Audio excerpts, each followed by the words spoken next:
On est aujourd'hui le 29 Kaftet dans le mois de Kislev, veille de Rosh Chodesh Tevet, Shabbat de Hanouka. Et voilà, hier on a commencé à parler, c'était pour les courses. Comme ça, chacun qui faisait des courses, qui prévient un petit peu plus pour ce grand Shabbat, qui n'est pas seulement grand et très très grand.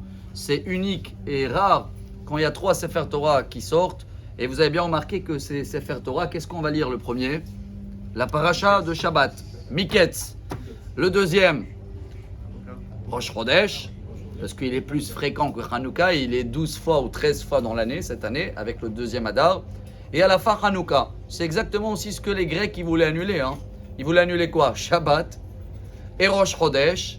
Et bon, on a le bonus, la Brit Mila, que c'est le 8e jour de Hanouka. En fin de compte, les 3 livres de ce Shabbat représentent les 3 bases de tout le judaïsme que les Grecs voulaient nous éteindre pour qu'on sera comme tout le monde. Et Baruch Hashem, vous voyez bien que la lumière, la flamme est toujours là. C'est pour ça que je compte sur chacun de nous que ce Shabbat, pas seulement avoir une table beaucoup plus belle, même dans l'esprit, on a une chance comme ça, c'est marqué dans tous les livres des Chassidou, des Achronim, que les portes d'en haut, ils sont ouverts 3 palais.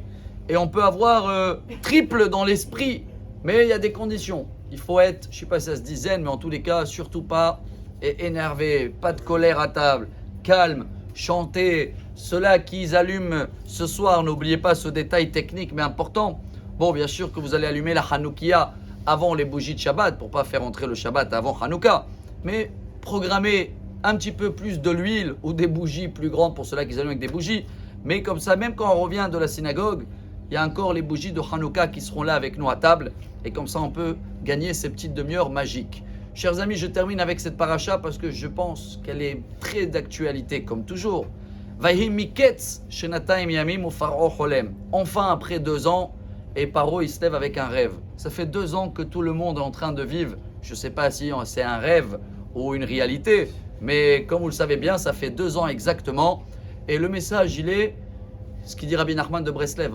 Avec des rêves, Yosef, il est rentré dans le trou. Et avec des rêves, Yosef, il a été sorti. Mais le Or HaChaim HaKadosh, il dit, ou Pharaon Cholem, 2 ans, Paro, il a rêvé le même rêve. Sauf que chaque matin, il a oublié le rêve, il a oublié l'interprétation. Et le jour où Yosef, il devait sortir, parce que si vous vous rappelez, dans la paracha, il y a 2 semaines, Yosef, il a reçu 2 ans en plus en prison, juste parce qu'il avait dit, ne m'oublie pas, 2 mots il a dit, ne m'oublie pas au ministre, quand il sort, va dire à Pharaon que c'est moi. Et c'est bien marqué, Dieu il a donné un grand cadeau à Yosef. Imaginez-vous que Yosef il aurait sorti parce que l'autre il aurait glissé un mot à Pharaon. Eh bien, tous les gens dans le monde ils vont croire qu'il faut glisser des mots et il faut connaître un tel et il faut avoir beaucoup de connexions.